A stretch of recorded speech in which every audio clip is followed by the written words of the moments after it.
బాబుబలి 2013 సంవత్సరం municipal panchayat elections లో మంచి విజయాలతో ఏపీకి తర్వాత రాజుగా సిద్ధమవుతాడు. అతను యువరాజుగా ఉన్నప్పటి నుంచి దేవయాని అదేనండి హైదరాబాద్ మీద మనసు పడుతూ ఉంటాడు. ఆమెతో పీకల్లోతుగా ప్రేమ వ్యవహారం నడుస్తూ ఉంటుంది.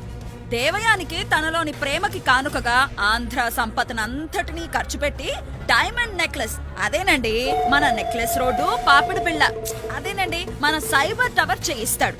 ఇక బాబుబలి నాటకీయ పరిణామాల మధ్య ఆంధ్ర రాజుగా ఎన్నికవుతాడు. కల్వకుంట దేవ బాబుబలి మీద ద్వేషంతో ఉంటాడు. అతనికి దేవయాని మీద రాజ్యం మీద మనసవుతుంది. అవకాశం కోసం ఎదురు చూస్తూ తిరుగుబాటు చేస్తూ ఉంటాడు. తను ఉపన్యాసాల్లో దిట్ట, వాటితోనే ప్రజలను మభ్యపెడుతూ ఉంటాడు. దిగ్విజాల దేవ ఇతనే ముఖ్య విలన్. తన కొడుకు కాని కొడుకు రాహుల్ దేవ మానసిక వికలాంగుడు అయినప్పటికీ అతన్ని మహారాజును చెయ్యాలని చూస్తూ ఉంటాడు. అందుకు కావలసిన కుయుక్తులన్నీ పన్నుతూ ఉంటాడు. శనిగామి రాజ్యాన్ని పరోక్షంగా పాలిస్తూ ఉంటుంది. తన మానసిక వికలాంగుడైన కొడుకు కోసం ఏమైనా చేయడానికి సిద్ధంగా ఉంటుంది. అందుకోసం దిగ్విజాల దేవని ఆంధ్ర వాళ్ళ రక్తం తర్పణం చేయి, వాళ్ళ రక్తంతో స్విస్ బ్యాంకులు నింపే అని పురమాయిస్తూ ఉంటుంది. తన కొడుక్కి అండగా ఉంటాడని దేవయానిని రాజ్యంలో సగభాగాన్ని కల్వకుంటిదేవకి ఇచ్చి వేస్తుంది. రాజ్యాధికారం వచ్చిన తర్వాత కల్వకుంటిదేవ శనిగామితో ఉడతా ఉడతా ఉచ్ ప్రామిస్లన్నీ తుచ్ అని వెక్కిరించేసరికి పశ్చాత్తాపడుతుంది.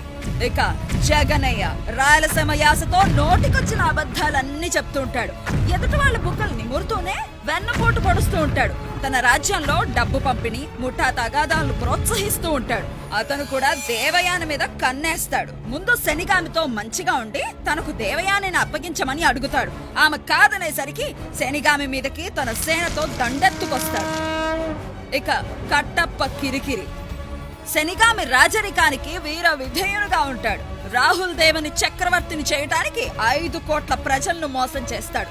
అతనికి తెలిసిన రాజ్య రహస్యాన్ని ప్రజలకు చెప్పకుండా, కుట్రలేమి జరగకుండా తను అడ్డుపడుతున్నట్లు డ్రామాలతో ప్రజలను నమ్మించి నమ్మక ద్రోహం చేసి మూకుమ్మడిగా వెన్నుపోటు పొడుస్తాడు. ఆ తర్వాత పశ్చాత్తాపడి బయటకు రావటానికి సిగ్గుపడి ఇంటికే పరిమితం అవుతాడు. ఇక శివుడు అతను మంచి దేశభక్తి కలవాడు. అతని అన్న అమాయకంగా తన ప్రజారాజ్యాన్ని శనిగామి రాజ్యంలో కలిపేస్తూ ఉంటే అడ్డుపడతాడు. అన్న అమాయకత్వానికి అలిగి ఇంట్లో నుంచి వెళ్ళిపోతాడు. మంచి వారితో చేతులు కలిపి దుష్టుల చేతుల్లోకి పోకుండా కాపాడుతూ ఉంటాడు. అప్పుడప్పుడు నేనెవర్నే అని మంత్రులు ఏం చేస్తున్నారని ప్రశ్నిస్తూ ఉంటాడు.